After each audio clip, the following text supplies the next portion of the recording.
did some checking, they found out that he didn't die. It was a lie. The whole story was a fake. Wow.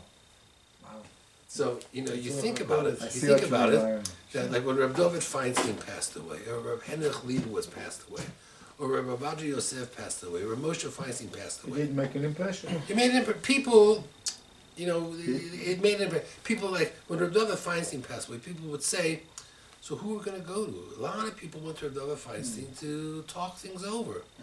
They were trying to see who could they substitute for him. They felt a void. The world was not the same.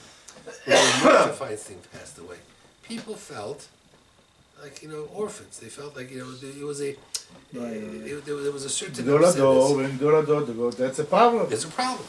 So he said, Rav Charlap said that, I don't sense a difference. I got the same news you got, but somehow the world doesn't seem to, I don't sense in my spiritual antenna, my spiritual radar doesn't sense a difference. And therefore, I don't believe the story. I don't believe Reb Meir Simcha passed away. It was interesting. Someone once went to Reb Shach, and they were talking about Reb Yaakov Kamenetsky. So he said Reb Yaakov Kamenetsky's Hebrew name, Yaakov ben, I think his mother's name was Ethel. Yaakov, you're talking about Reb Yaakov ben Ethel. So someone said to Reb Shach from Ponevezh, how do you know Reb Yaakov Kamenetsky's Hebrew names and his mother's Hebrew name? He says, because I daven every day for his health. Because a world without Reb Yaakov Kamenetsky would be a horrible world. So he would daven every day for his health. Certain Gedolim have a certain sense as to who, what, and where. So in other words, Rabbi, when Yaakov left to Haran, so you said people missed him or not? People missed him. That's what it says. Vayetze Yaakov Beersheba. He left Beersheba. Right. He went to Haran. So they noticed. So they noticed Really? a difference. And How can you tell? That's what Rashi says, because the pasuk emphasizes it, that he left Beersheba. That means they felt a loss in Beersheba. And Rashi says, even a Yaakov, who was not running soup kitchens and not running hotels and didn't have the chesed of his grandfather, even his absence, people sensed it. There was something in the air, they could sense it. So they left.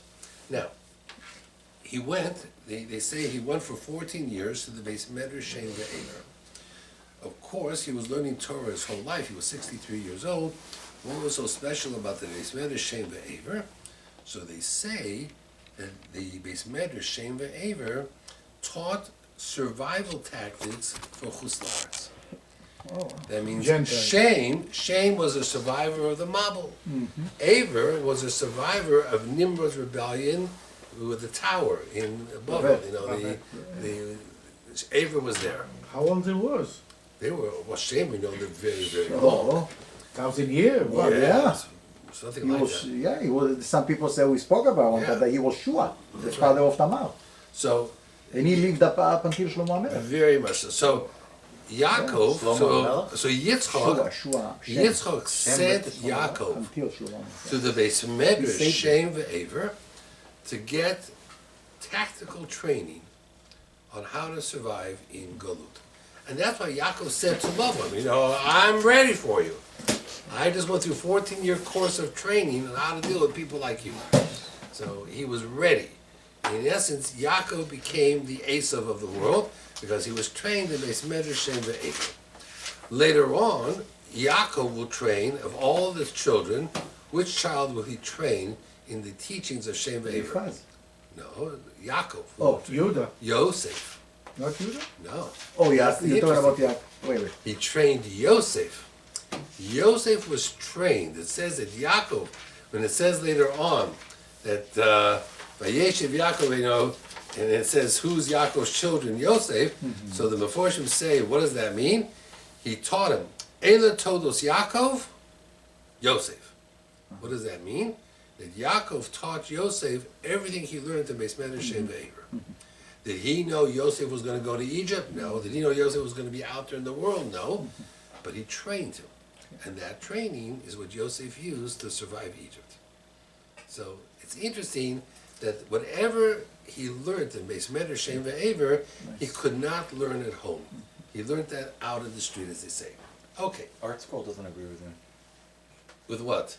He said Shem lived to see Shlomo Melech.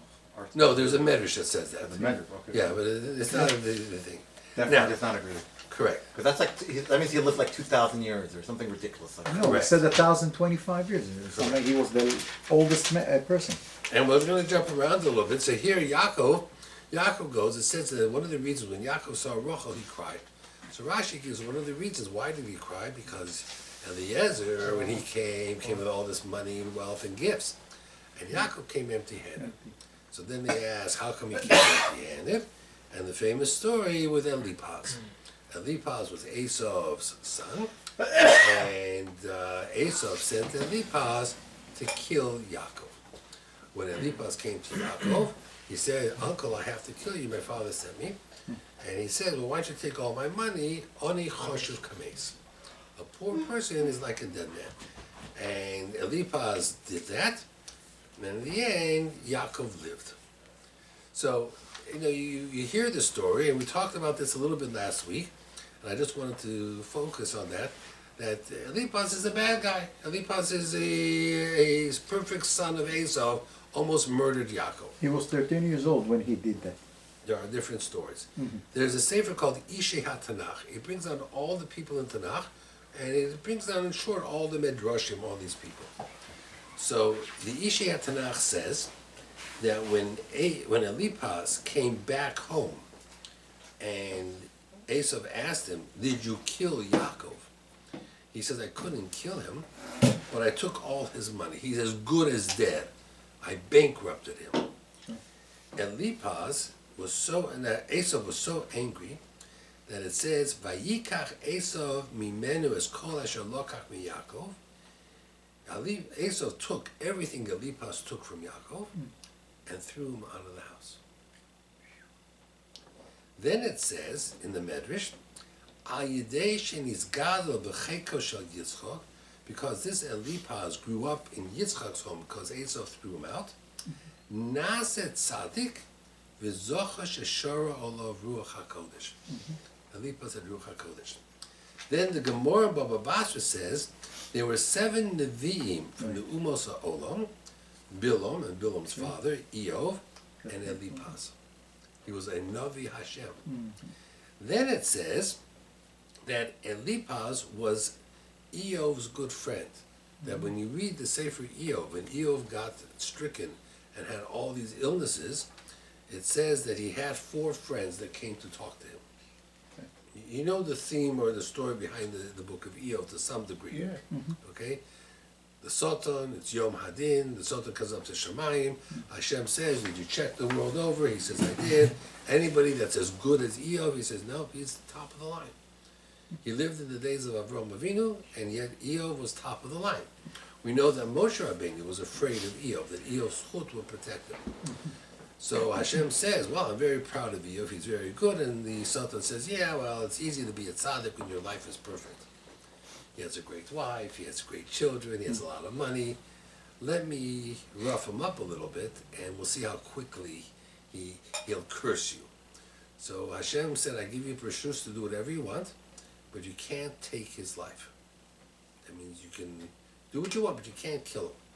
So his children died, he lost all his money, he had boils and illnesses and diseases, and then he had his friends. He had 3 friends, and then the 4th friend came.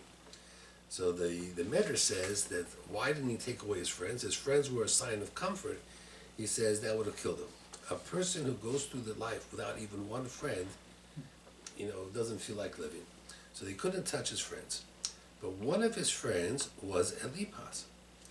And Eov said to Eliphaz, "How could you be such a good guy? You grew up looking at the face of Esau the Rasha." And Eliphaz said to him, "Omar lo, engli esek imo." I have nothing to do with my father. And he remained one of Eov's friends. So the Sefer Ishei HaTanach says, between Yitzchak's raising and influence and Eov's friendship, Eliphaz did 180 turn and became a really But good Rabbi, guy. but still Amalek came from him. And yet, Amalek came from him. yet, it doesn't take away, Yeah. a little bit. He changed his spirit, it's not his DNA. No, it's He the did- mother. he I did guess it's the whatever. mother. It could be. Well, he came from Tina. It could be. It could be. So, and we go a little bit further in the story, and here we have that Yaakov comes to the place what happens to be the Mokum HaMikdash. There's a debate how this ladder was scheduled. The ladder was based in Beersheba. The middle of the ladder was Yerushalayim. The top of the ladder might have been Beit El. There's a lot of different opinions. And it says that he has this dream, and this ladder is stretched across the heavens, and the angels of Hashem are going up and down. So one of the Meforshim say the angels resembled Moshe and Aharon, that this was a vision for Yaakov of Kabbalah HaTorah.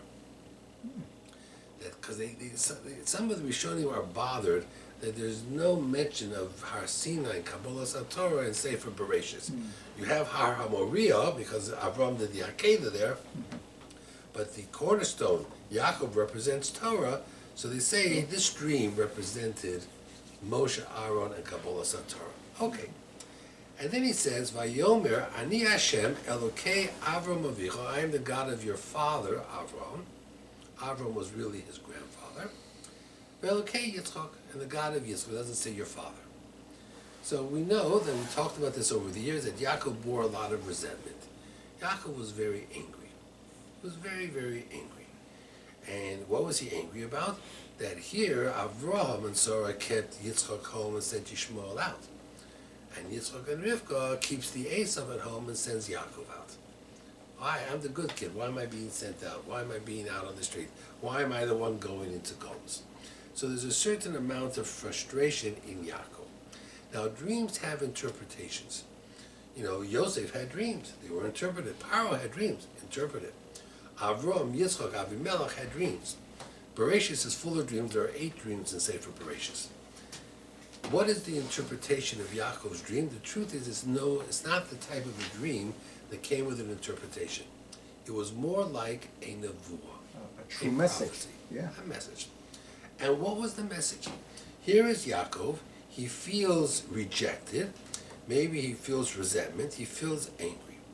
And Hashem comes to him, and Hashem says to him, I just want you to know one thing. V'hinei anochi imoch. You're not alone. I am with you.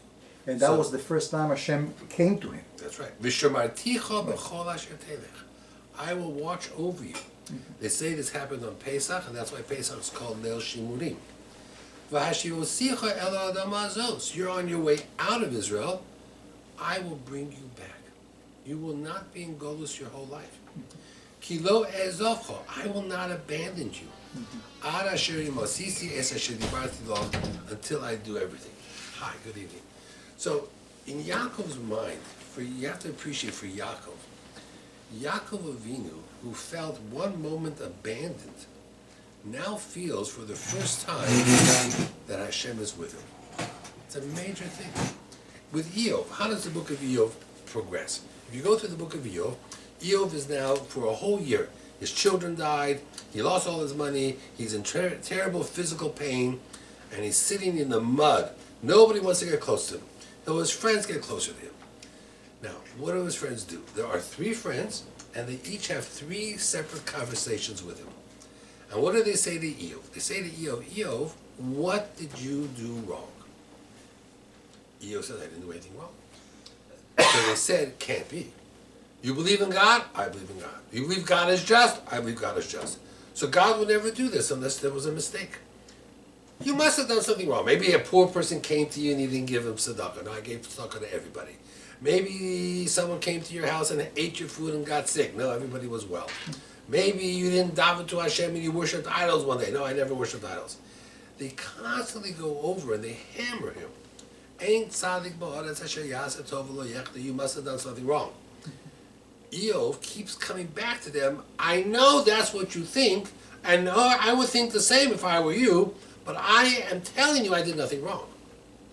Was Eov right? Yeah. He was right. God came and He said, did. yes, he did it wrong. He was right. So it's so frustrating when people tell you, what did you do wrong? And you're saying to them, I didn't. We call that in Hebrew, Maaseh Satan. I mean, sometimes a person goes through something, but they didn't do anything wrong. It could be a gilgul, you're being mechaper for a gilgul. It could be 1,000 different reasons. We call that a Maaseh Satan. I thought he didn't speak. Wait, wasn't he the advisor to Paro? And he didn't say anything? They talk about those that were Midrashim, but it's still, even so, he didn't feel he did anything wrong. Well, But that's how not the taking Midrash. action is And he didn't accept that. like the Good Samaritan. Well, Right. And he I didn't didn't- do anything. Well, and he you didn't were, accept you were it. supposed to do something. So how does the book of Eov end? Hashem comes to him. It says Hashem appears in a whirlwind, like a tornado, in a whirlwind. And Hashem says to him, where were you when I created the universe?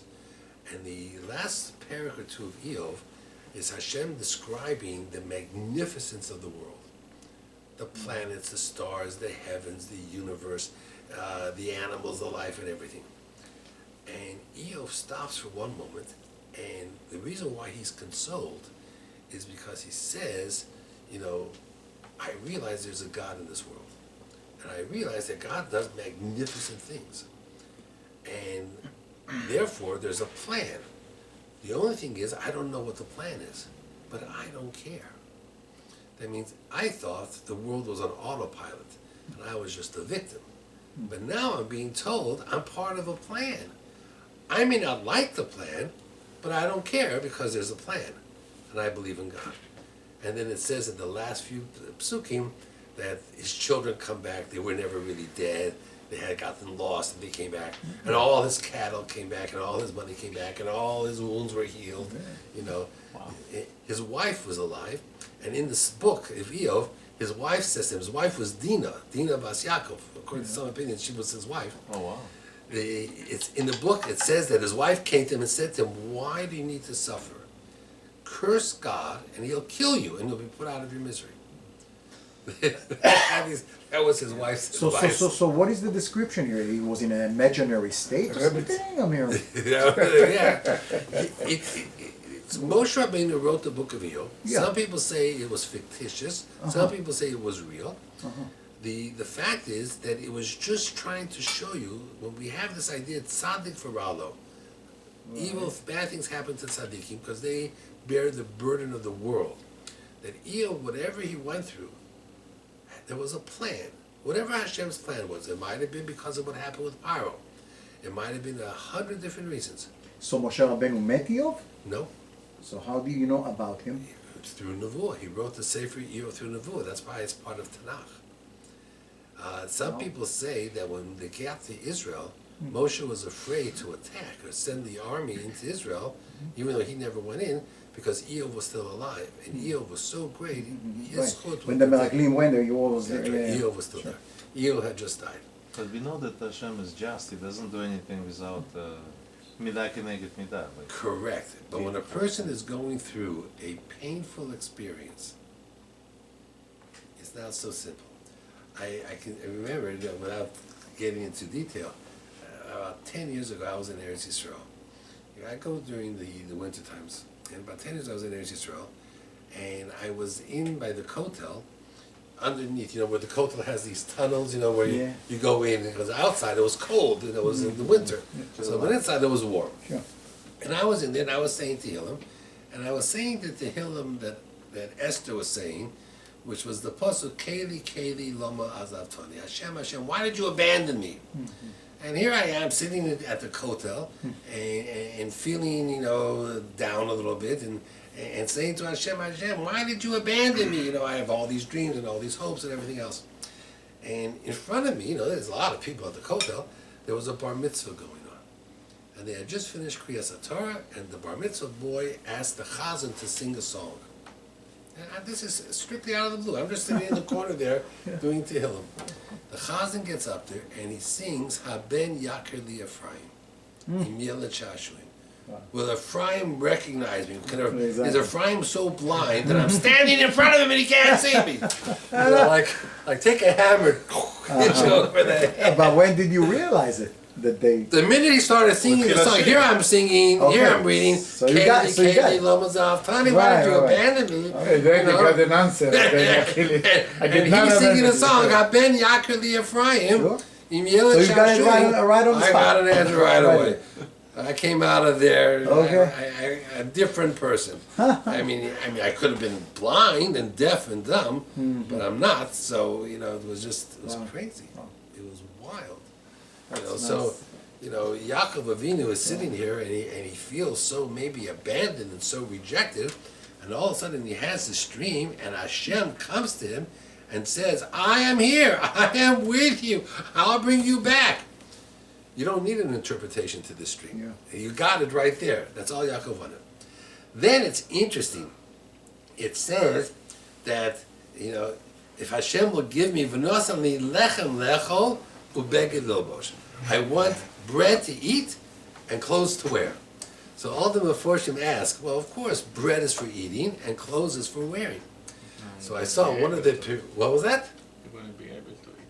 Yeah, so one of the Perushim says, you have people who have a freezer full of steaks and all this great food, but their health, they can't eat it. The doctor won't let them eat it.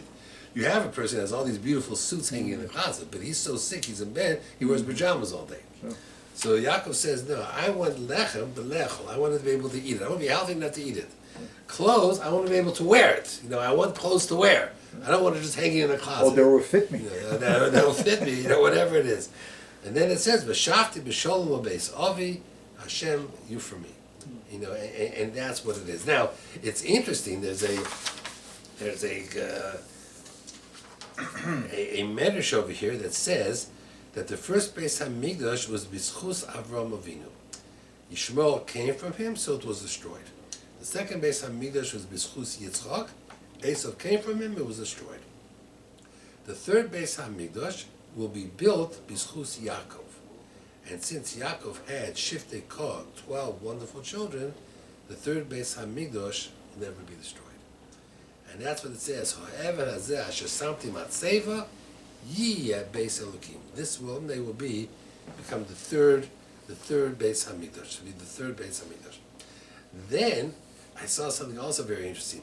It says that when he reached Lavan, so he said to Lavan, "I'll work for your daughter Rachel 7 years." So there's a sefer, Divrei Yirmiyahu, and he says Yaakov must not have been a very good businessman. Okay. Why 7 years? It should have been a month, year. 30 days, a year Right. maybe. Right. Why 7 years? They could have negotiated back Well, and forth. Rabbi, how she much was she's small. worth. What? That's No. how much she's worth. No, it's not that. It's about the age. He realized she's too small for him. So he gives one answer is that yes, she was young, and he waited the 7 years until she matured. Sure. He brings down from the Shara Bas Rabbim a different